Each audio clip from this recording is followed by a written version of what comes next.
Welcome to the Break the Perfection Trap, Lead with Confidence, Not Exhaustion webinar.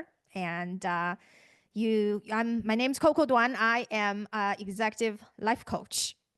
And so you can either raise your virtual hand or you have ever experienced these scenarios. And so have you ever experienced over preparing? You spend hours and hours tweaking one email.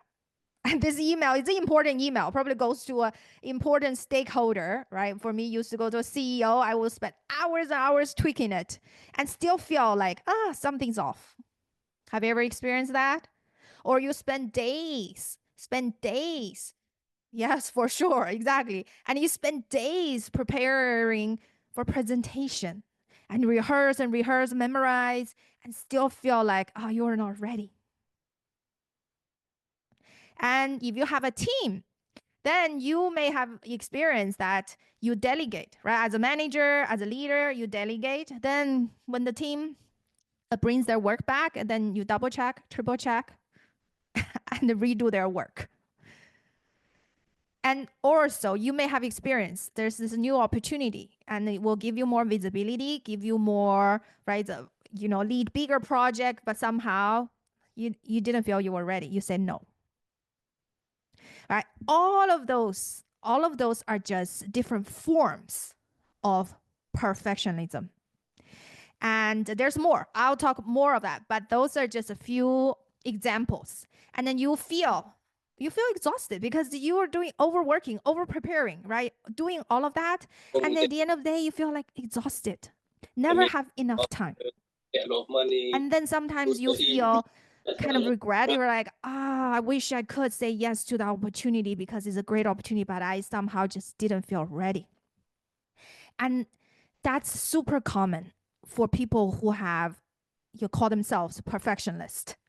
And so what are the common mistakes when people dealing with that? First is that people say, well, I am a perfectionist, right? Have you ever said that? I am a perfectionist. And many people believe that's who you are. That's your personality. I learned perfectionism, being a perfectionist, it's not your personality. It's trained and learned and conditioned behavior pattern. And the good news is you can change it. And today, you're going to walk away with a tool, very powerful 3-step tool based on neuroscience to rewire your brain and nervous system and at the root level. So you can truly learn how to unlearn this behavior. And the benefits of doing that, imagine, right? You don't have to tweak the email. You don't have to over prepare. You don't have to, overwork, overthinking. You're going to save so much time and energy. And with that time and energy, you can spend it somewhere else that matters more important to you. And to do more, right? So you work less with bigger impact. And then you can also spend more to relax, to have for your hobbies, with your friends and family, to have a more balanced life. And then also you will have more courage to say yes, to say more yeses. Whenever you say more yeses to opportunity, then guess what? That will help you learn and grow and reach your next level. So it's all possible.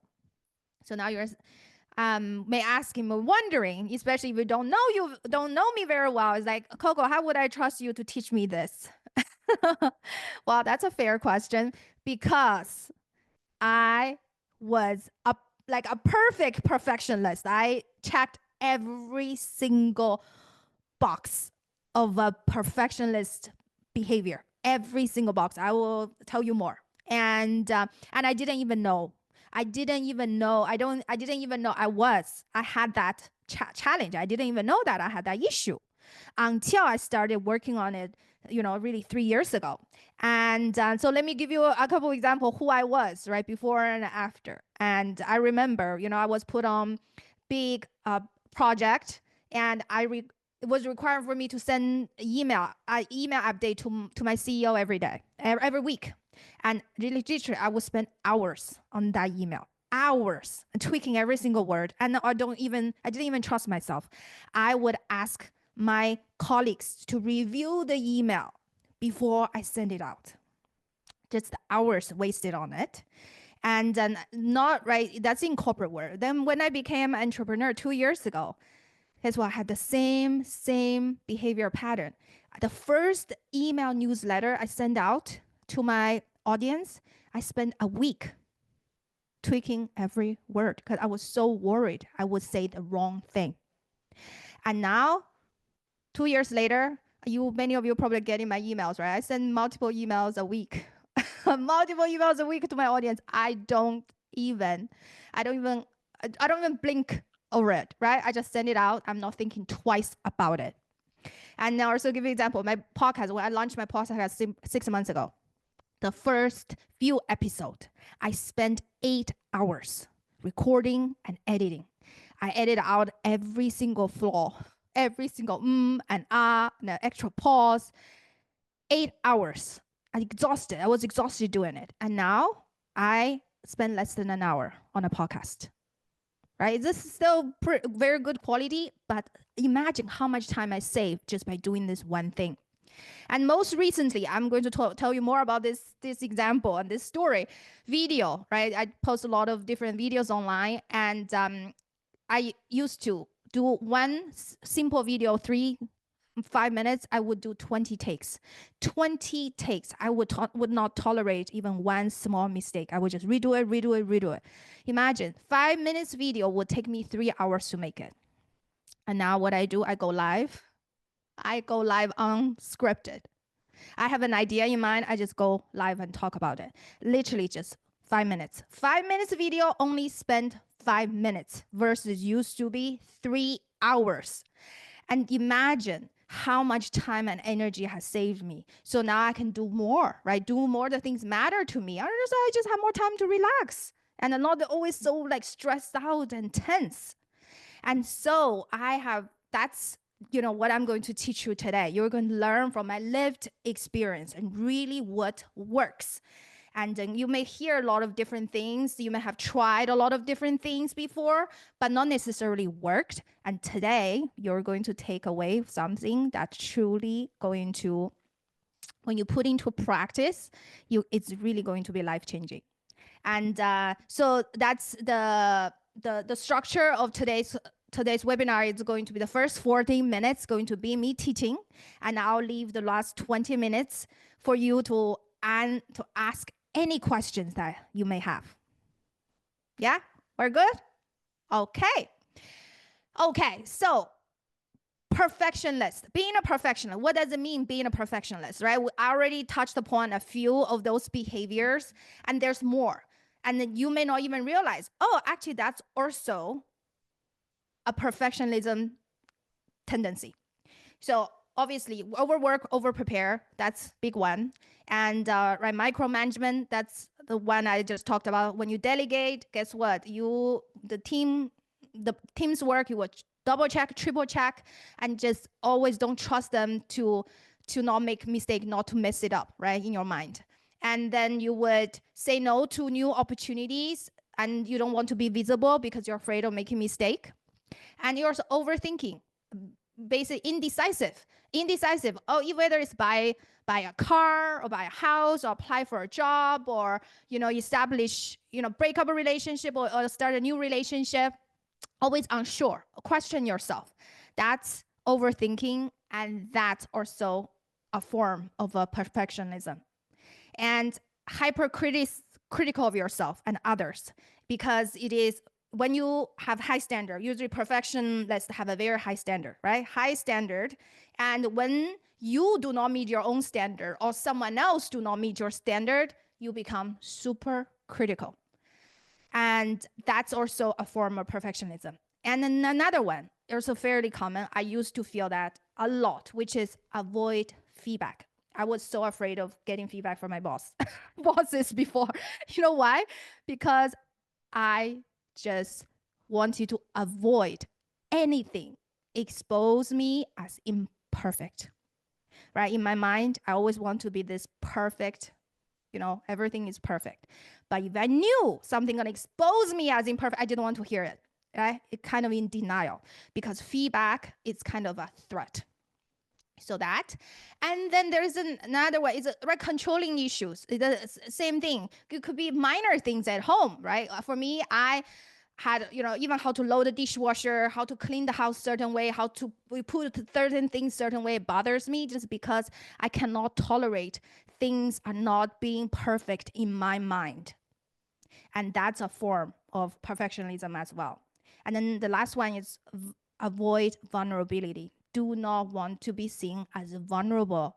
And because that's the opposite of control. Being vulnerable is messy, right? So you don't like to ask for help, and you don't want to tell people what, your struggles, and you just trying to figure things out on your own, because that's really deep down is that you don't want other people to see you flawed, unsure, and really see you being a human, right? So those are all different behaviors and different signs of being a perfectionist. And those are all outer behavior issues. And really the underlying challenge is this thought of, I don't want to make mistake, right? I don't want to make mistakes. And where it's coming from, as I said, perfectionism, being a perfectionist is not a personality trait. It's not who you are, and you're not born with it. It's a conditioned behavior. It's a learned behavior. And perfectionism also isn't really about wanting to be excellent. It's ultimately about wanting to be safe. And it's driven by this unconscious idea. Unconscious is, if I do everything perfectly, then I won't be criticized, rejected, or punished. So ultimately, it's coming from fear. Fear of making a mistake, and fear of being criticized, punished, or humiliated. And I want to give you my personal story. And then your story may have different flavor of it, but at the heart of it, it's about the safety, right? It's this fear of making mistake and fear of being punished, because if you make a mistake, there's consequence. So my story is kind of sad, but now, I've worked on it. So I've, healed from my past, and now I can really talk about it. But I really have a lot of compassion for my younger self. So I grew up in the 80s in China. Corporal punishment was very, very common and normal. If parents do not hit their kids, and it seems like there's something wrong, right? That's a way to discipline kids. And my dad, that's how he used it, really for two things. One is behave. I need to be, any misbehavior will get punished, and also academic performance. And so I remember, when I was 6, I was a tomboy. I really couldn't care less about school. I just wanted to have fun. I really, very naughty, like to get into trouble, right? Playing, with the things really kids shouldn't be doing. So one day after school, me and a few of my friends were on our way back. And we were walking on this like dirt kind of path, and we saw half fallen tree, big tree branch, but it's half broken. So kind of hanging down. And kids being kids, we're just very creative, because we didn't have playgrounds. We didn't have a proper swing set. We're like, oh, this is a perfect swing. So we can swing on this tree branch. So that's what we did. But the thing is, it's a dangerous spot, because it's on a path, and underneath is a big pit. If we fell, we could hurt ourselves. But we couldn't care less, right? Kids mostly just had no awareness of danger. And I was swinging 1, 2, and 3. It was just like having so much fun. Got completely carried away. And when I landed, after one of them, I landed, and I just felt, someone just slapped me across the face. It took me a second to even realize what happened. It turned out to be my dad. He saw what I was doing. And he started screaming at me. Said, Coco, you know what the heck you're doing? This is so dangerous. You're going to break your legs. Never do that again. Go home. Right? He did it coming from a place of a good place. But that's the norm back then. That's the tools that he used to discipline me. But in that moment, I learned a lesson.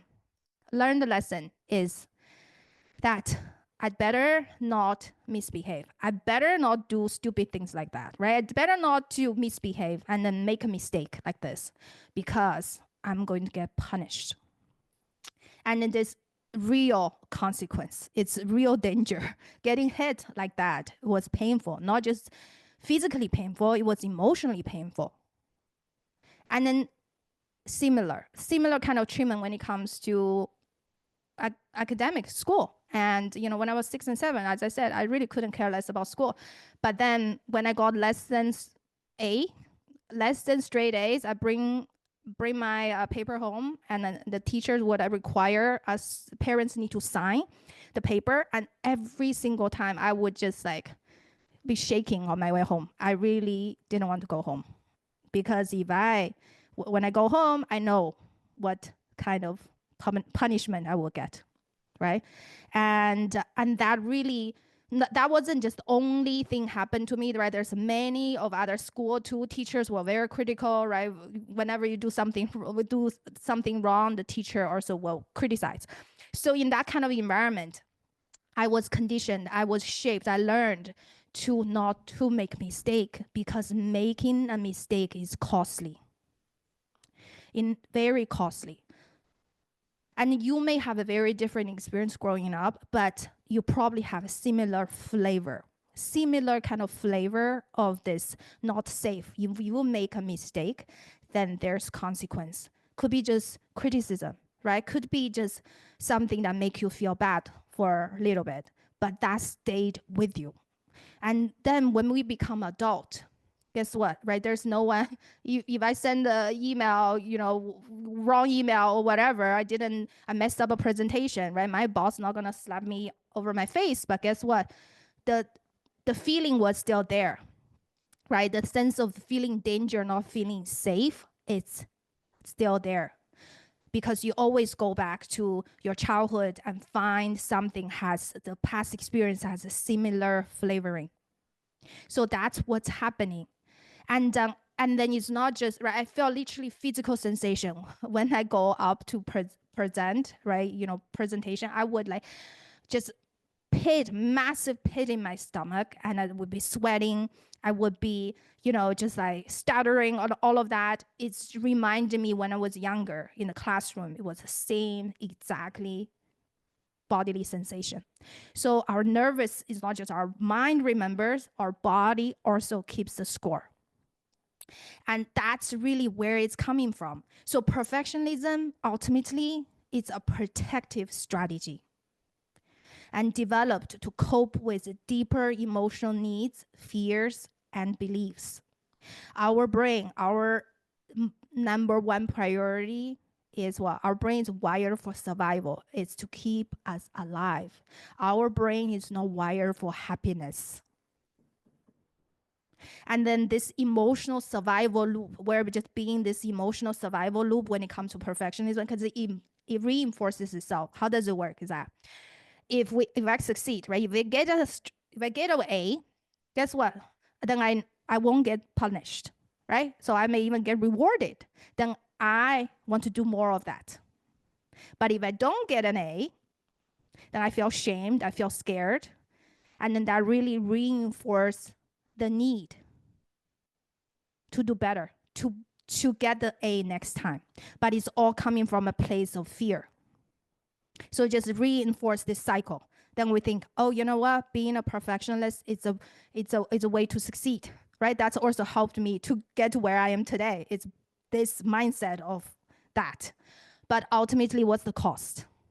The cost is very hefty.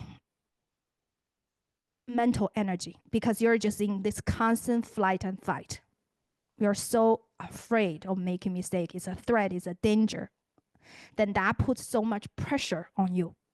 Just exhausting. And then another one is because you constantly, right, thinking, overthinking, overdoing, over-preparing, and then you end up never having enough time. Never have enough time. And then also you don't take risk. You don't want to try something new, especially try something new that is require exposure and require you to have a visibility. Then you miss opportunities. Then you miss when you don't try something new, don't take risk, you don't learn as fast. Then you miss opportunities to learn and get better. And another one is you create disconnection from others because you want to be seen as perfect all the time. You don't want to show to other people that you're flawed, and which we all are flawed. And that creates disconnection from you and other people. Then you feel alone. You feel alone, and also you block intimacy and connection. Right? So it's very, very costly. The good news is, as I said, since this is a learned behavior, we can unlearn it. We can unlearn it. Once you unlearn it, wow, the sense of freedom you will feel, the liberation, and you will really just trust yourself. You trust yourself, knowing when enough is enough. And you also become more decisive. You don't need to rely on other people's validation or approval to do something. You also trust others more, then you are more comfortable delegating. You're also more comfortable taking on new roles, new responsibilities, and new opportunities. You're comfortable being spotlight because you're just not afraid of making mistakes. And ultimately, you become comfortable just being you. And because you have created this internal safety, like I am safe, I can trust myself. With that, it just has so much more energy and time to really go after things that are truly important to you. Go after your goals. Spend more time with your family, your friends, your hobby, and more relaxing more. Then your life just immediately become better. You just have more joy, more peace, more connection, right? So it's really, that sounds very simple, I know, but in reality, it's once you understand that, just understanding this alone, I think will really, really help you. Once I made that connection when I was working on myself, I was like, wow, right? Just completely eye-opening. So hopefully today will be one of those moments that really give you like insights and this eye-opening, moment.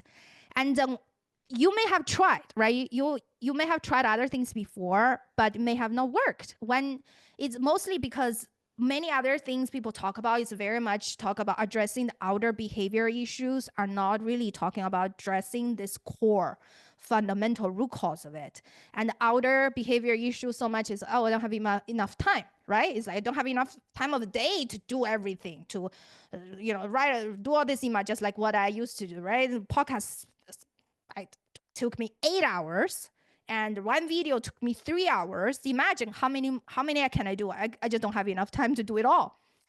But it's not the time, right? It's how I spend the time and energy. So the time management tool, the productivity hacks, and all of those things would not fix this problem. And then the other thing is ready, right? Sometimes with new opportunity, things, I'm not ready. I just need more training. I just need more certificates. I need more degrees. I need more experience. No, it's not. It's not. You need more of that. It is really, you need to trust yourself more, right? That's the key. And then there also, right, there's probably also heard that advice. It's just like, force yourself to let go. It's like, come on, just relax. Like, don't carry too much. Why do you need to, spend so much time on this? Just prepare less. Like, you cannot let go before you are truly ready. Because if you do, it will backfire. It will just reinforce this cycle, right? Imagine you usually will spend like whole week to prepare for a presentation. And now you were say, you were told, say, hey, you know what, just spend less time. Spend just 1 day, prepare, right? Just spend 1 day, prepare. Here's what you spend 1 day, prepare, you truly were not ready. And then you bombed that presentation. You didn't do well in that presentation.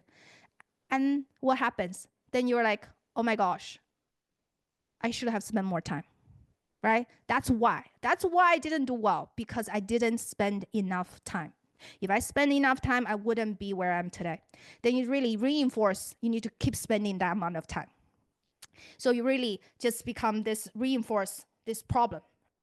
And then also you may also hear affirmation. Just recite positive affirmation. Look at the mirror every day and tell yourself, I am I am perfect. I am enough. I am confident. I can let go. I have done that. Really didn't work, right? Because they don't land. You feel empty. You feel those words do not resonate with you. Don't believe them. Of course you don't believe them, because you haven't really worked on it on a fundamental level. And that's really what's going on. And then really, because of really, there are two things going on at the same time. One is brain, on your brain level, is on your nervous system level, right? So there's a lot of beliefs in your head. Beliefs in your head, we're going to talk more, right? This belief in your head is like, oh, okay, I need to be perfect. I cannot make a mistake. Otherwise, I'll get punished, right? Get humiliated, embarrassed, right? All this inner narrative in your head. And that need to be rewired. That's one part. Second part is your nervous system. Really, literally, is how your physical experience. This, right, the churn in my stomach, the heaviness in your breath, and just a tight in your chest, and this fight and flight response. It's your nervous system. So you also need to rewire that. So you need to rewire your brain, how you think, what you believe. Then you also need to rewire your body, the bodily experience, feeling safe. And so that into the root cause level. And so today I'm going to give you this 3-step process, going to do exactly that. And this 3-step process is triple P. P. Pause. First is pause. You don't have to write everything down. And if you would like to take note, don't worry, I'm going to send you the replay. And then so you can have that. So first, just really, pause. The second is prioritize. The third is practice. I'm going to give you my most recent example, personal example, to illustrate the process. So then you can have a deeper understanding how this works. And as you know, I've been working on myself for the last 3.5 years, and especially this perfectionism tendency, I really had a much deeper understanding in the last 2 years, and I have made tremendous progress, right? So but however, you realize it's a still work in progress. So I call myself recovering perfectionist. It's like I'm still work in progress, and I have come a long way. But then whenever in a new situation, in a new environment, that if I don't feel safe, then it being triggered. It will be, it triggered. And so what happened was, go do live streaming. And I wanted to do live streaming on Facebook for a long time, for months, but I couldn't bring myself to do it. Every time I thought about doing it, that nervous system response just got triggered. And I just felt this massive pit in my stomach. Just didn't feel safe. Just reminded me of going home with my, B score to to show it to my dad. It was the same exactly physical sensation. And so I was, thinking, what the heck is going on, right? It is in a pause. First, it's a pause. It's to truly interrupt this pattern. And what I understood is that it's this perfectionist voice kicks in again. And so I have been doing public speaking for the past 3 years. I feel very, very comfortable in really 2 situations. One is, no matter how big the audience is, I can speak in front of hundreds of people, but as long as I'm prepared, I have no problem with that, right? I don't have nerves. I feel very safe. And then the other type of speech is impromptu speaking, meaning that I'm prepared. I'm not prepared. I don't have the time, or, just the type of, you don't get to prepare. You get interviewed. You don't get prepared, right? But if I'm unprepared, if I know the audience, I'm familiar with the audience, and I know who I am speaking to, then also I feel safe. But go live streaming, do live streaming on the internet.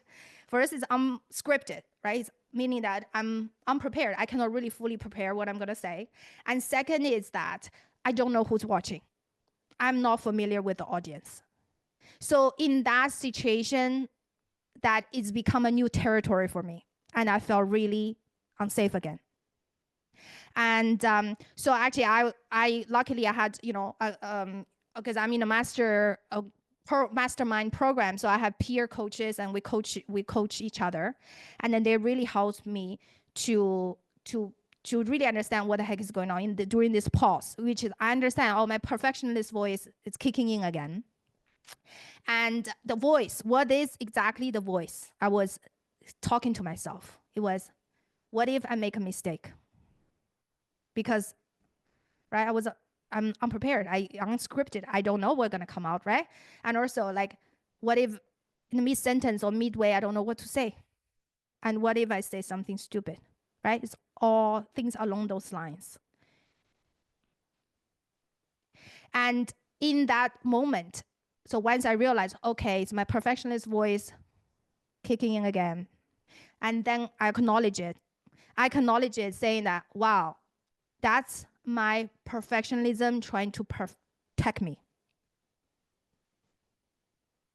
That alone, it's super, super helpful, right? Instead of kind of being frustrated with myself, it's like, why this is so difficult for you? Why can't I just do this, right? No, actually I have a more compassionate voice say, hey, this is my perfectionism trying to protect me.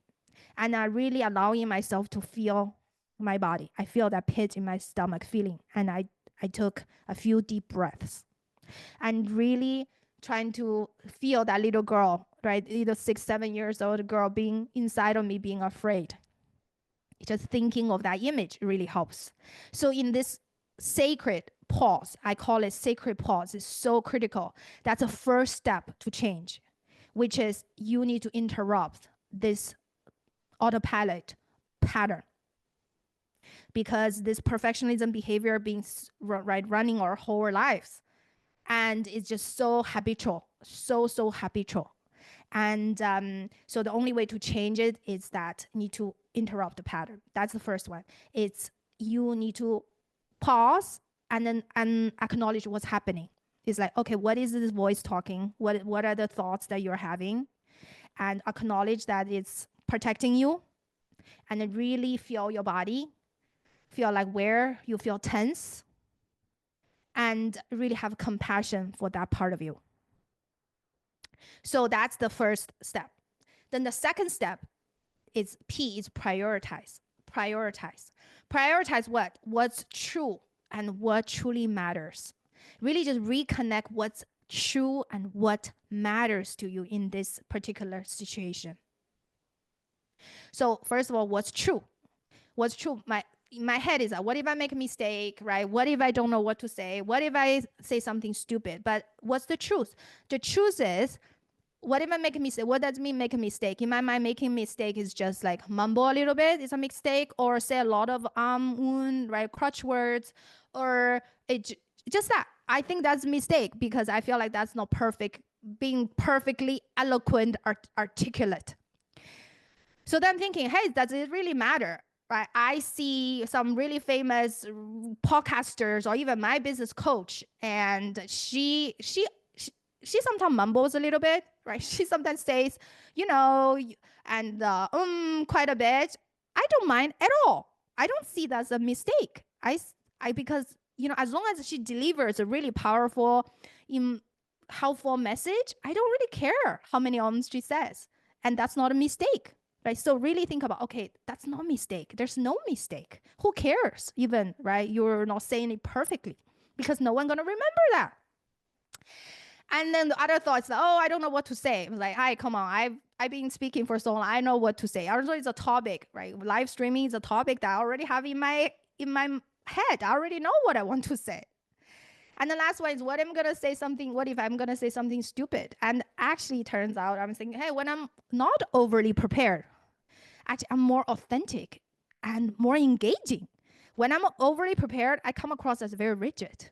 And when I'm authentic, guess what? Funny stuff comes out. Brilliant stuff comes out. And it's actually the opposite, you know? So it's like once I realized that was true versus what I thought was true, then that really helped me grounded, right? Grounded in reality. The last one, the next one is what matters in this situation? What matters? Who do you want to be?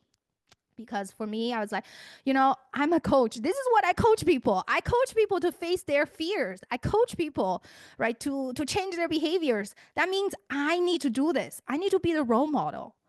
I need to go first. I need to go often. I need to go with the purpose. I cannot just like hiding in my own fear. So with that in mind, and I said, yes, I said, you know what? I'm going to do this. I'm going to do this live streaming. Then I did it. I did it right after the coaching call, right after. And then ever since, I've been doing it every day. I've been doing it. It really just happened, a little bit over 2 weeks ago. I've been doing it every single day. No more, none of those fear, none of those hesitation. Whenever something pops in my head, I'm like, you know what? I'm just gonna talk about this. I just talk on the video live streaming. So actually, I'm having a lot of fun. It's just that, right? It's not that simple, to be honest. But it is, the result is incredible. The result is incredible, and so that's linking to the third step, which is practice. Practice meaning you have to do it. You cannot think your way out of it. You need to act your way out of it, right? Imagine I had all those thoughts. Oh, what's true, what matters to me, but I just sit on it. I don't do it. If I don't do it, guess what? Same cycle, right? The same thoughts still probably popping up. But since I've done it, and now it's no big deal anymore, right?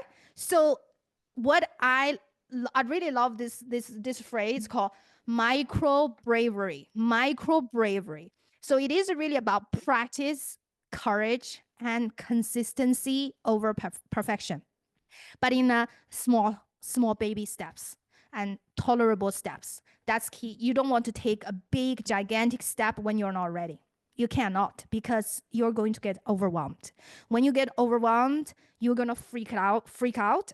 And then you're going to say, hey, as I said, right? See, I'm not ready, right? So what you need to make sure you do is you do something uncomfortable, but you can complete it. And imagine, like 2 years ago, 3 years ago, you were to ask me go straight to live streaming, I would completely just like faint, right? I would just like pass out because I wasn't ready for that. But because I have been practicing doing public speaking little by little for the last 3 years, now I feel comfortable to take this step. So what you want to do is take these tolerable steps and increase your window of tolerance gradually. So you want to practice in low stakes scenarios to higher stakes scenarios. Little by little, when you get comfortable in lower stakes, then you go higher stakes scenarios. Right. So for instance, even I can give you a couple of examples with like public speaking, for instance. Right. I started in a like Toastmasters club, in a small club.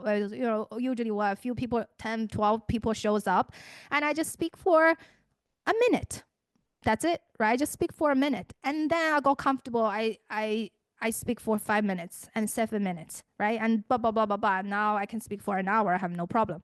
But it starts with just small group of people speaking for a minute. And then at work, the same thing. Let's say you have challenge of delegating. You don't trust your team. You need to approve everything they do. Then start with something smaller. Okay, maybe start with the project that is non-client facing. Okay, once you get comfortable with that, then progress to client facing, and then progress to the next level. Maybe you can just step out of the day-to-day operations altogether, right? It's a gradual process. You can never force yourself to do it when you're not ready. But the key is that reps. You need repetition. Just like how this perfectionist, tendency drilled into you by repetition, right? When you were young, when I was younger, it was repetitively, right? Repetitively being punished and criticized. So that would really kind of condition into me. It's the same process now you need to do to recondition yourself and rewire yourself, reps, reps, and reps. And ultimately, in the process, you're also forming a new identity.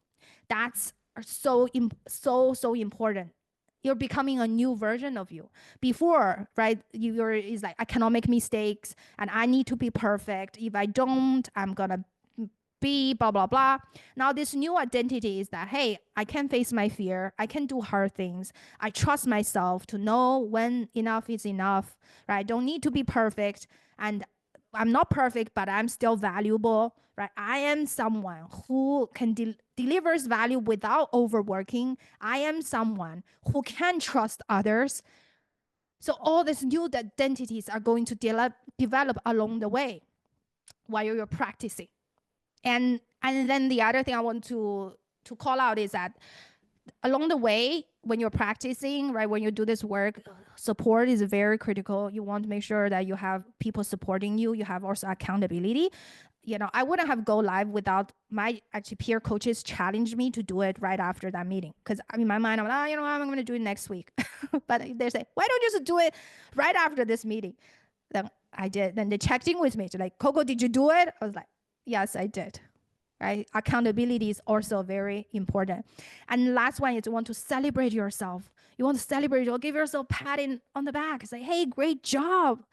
Right, Marilyn, great job, Kevin, great job, Crystal, and feel proud of yourself for doing a hard thing, for overcoming your fear. And I do that on a regular basis. I truly feel proud of myself. And why this works? This works because, as I mentioned earlier, it's really addressing the root cause, fundamentally rewiring your brain, your beliefs, and nervous system. And that's what's really fundamental. And I love that, Marilyn. Daily overcoming fear. Exactly. It's really the process of becoming, right? You're becoming a new version of yourself and becoming a better and higher version of yourself by doing hard work, right? Facing your fears. And then guess what? Your life will be changed. It's life changing, truly life changing. I can, say it from my experience. I just feel the sense of freedom now, like you used to be so many things intimidating me. I didn't want to say yes. Now I say yes all the time. I last week I just spoke, at a Toastmasters event, over 100 people. And then, next, I'm presenting in the conference now, Toastmasters conference in a month. And I could have never imagined, it's like, seriously. And I'm very visible. I'm everywhere, online, in person, and I just show up with my full energy because I have energy to show up, because I'm not super worried about making mistake, what people think of me. And right, with all of that, life is just instantaneous, right? Just like tremendously better. Feel more decisive, more courageous, more confident, more empowered, and just improve every aspect of your life. You build stronger relationships, and your team feel more engaged, more trust, more empowered. So that's why I'm so passionate about this work, because this work is truly, truly life-changing. Okay, and so that's the class. That's the webinar portion of it. And before we get into, we have a few minutes left before we get into the Q&A session. And so I just really quickly say a couple of things. Well, first of all, right, this is hopefully has been really a great start for you, has been very helpful and insightful for you. And you're going to take this 3 triple P and go and then practice. But really, let's be honest, right? One webinar isn't going to undo a lifetime of perfectionism, right? Even for me, it's still work in progress. And it's a process. It takes more than insight. It takes consistent action, guidance, and accountability. So if you're someone who really wants to make a real step change from perfection to power, from self-doubt to self-trust, from feeling exhausted to feeling energized every day, and I want to invite you to take the next step with me And so I work with high achieving individuals like you inside my 6 months one-on-one coaching, VIP coaching program. And it is really what I have personally learned last 3.5 years, all the hard earned lessons from therapy, from coaching, or hundreds of books I read, podcasts, I distilled into this process. And I'm going to take you step by step where you are really going to learn how to fundamentally rewire your brain and nervous system and really drastically transform from self-doubt to this just incredible unshakable confidence, so that you can really show up fully as a powerful leader. You boldly go after your goals and achieve your own definition of success. And so also I know, right, coaching is an investment. And so you might be wondering, would this work for me? What would this coaching work for me? But that's why the next step is very, very simple. It really just let's have a conversation. I offer a free 45 minutes consultation, and it's not a sales call. It's a clarity call. Under the call, I'm help you to really get clear on where you are right now, where do you want to go, where do you want to be, and really get clear on this gap, right? On this gap and how to get there. I'm going to map out a personalized game plan and to see if this program is right for you. So zero pressure is really help you to get clarity. And if we decide to work together, fantastic. Will be just so pumped to support you on this journey. But if not, you will walk away with powerful insights. So I encourage you to book the free call now, and you can check your email. You should have received it 20 minutes ago, and there's a link there. You can just click that link, or there's a link in the chat. There's a link in the chat right now. You can just book that call. Speaking of taking action, right? Anyhow, so overcoming perfectionism doesn't happen by waiting. It really happens through intentional action. So if this resonated with you today, and don't let it be just another good workshop, just take the next step and let's talk. And I wouldn't be here today, where I am today, without the support of my own coaches. So I encourage you to start now. Okay, we have 9 minutes left. I'm happy to answer whatever questions you have.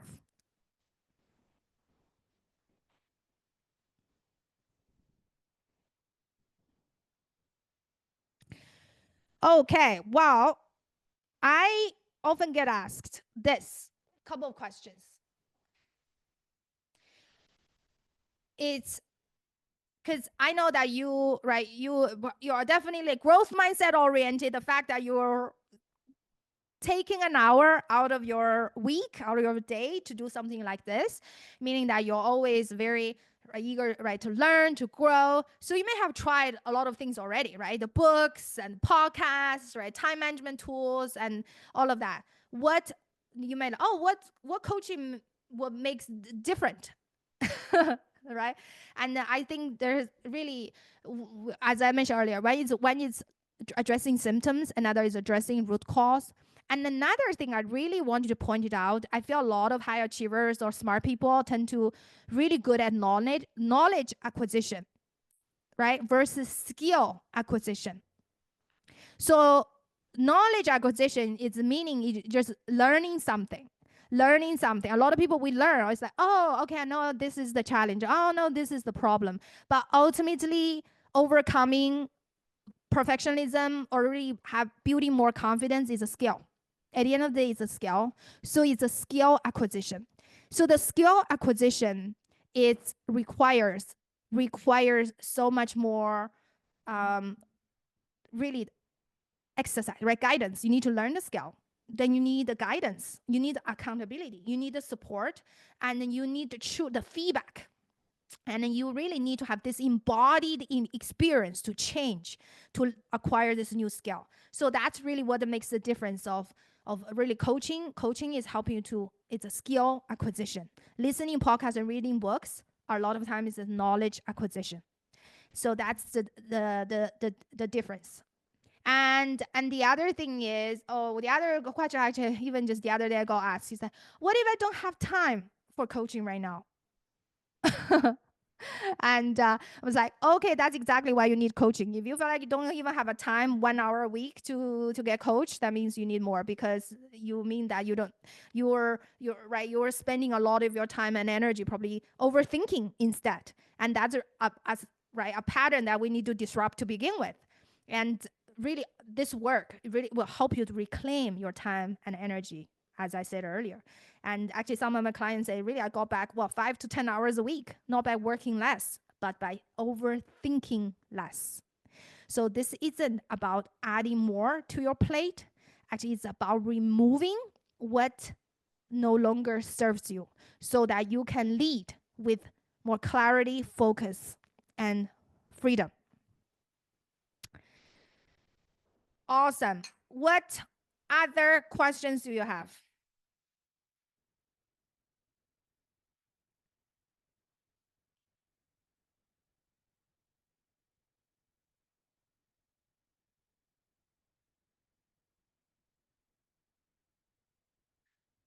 Okay. And let me just share this with you really quick. A testimonial from one of my clients. So she is a VP, vice president of a bank, and I worked with her last year for a few months. And this is what she said: when I began, I struggled with authenticity, often hiding my true self out of fear of rejection. And over a few months, Coco guided me through exercises that, although initially unfamiliar and challenging, led to profound insights. She has an incredible ability to listen, understand, and give precise words to feelings I couldn't express myself. Coco's support helped me move from self doubt to embracing who I am, making me feel lighter, free, and more confident in my decisions. If you're considering working with her, trust the process and open up. She'll guide you to a happy ending. I love what she said, happy ending. uh, awesome. Okay. And once again, you will get the replay later today once it's ready. And you have the link to book the free 45 minutes consultation. As I said, this is a clarity call, help you to really understand where you are, where you want to be, get clear on the gap, help you to map our personalized game plan. And you'll get insights. If we decide to work together, I will be thrilled. And you can use the link to book that call. Great. Any last thoughts before we wrap it up? Any comments? What did you learn? One thing you learned.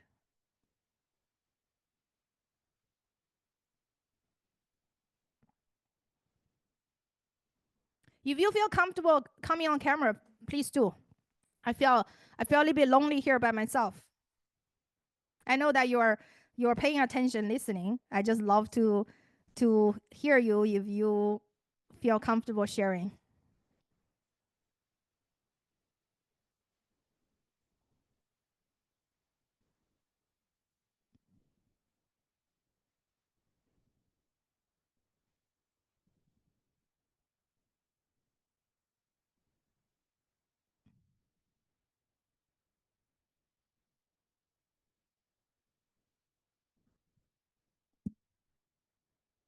Okay, great. If you need to go, that's totally fine. And so great. Thank you so much for joining. And I really, really hope this call has been very insightful, really help you exactly to start and making some shift and start practicing using the 3 Ps. And looking forward to hear from you. Have a wonderful rest of the day.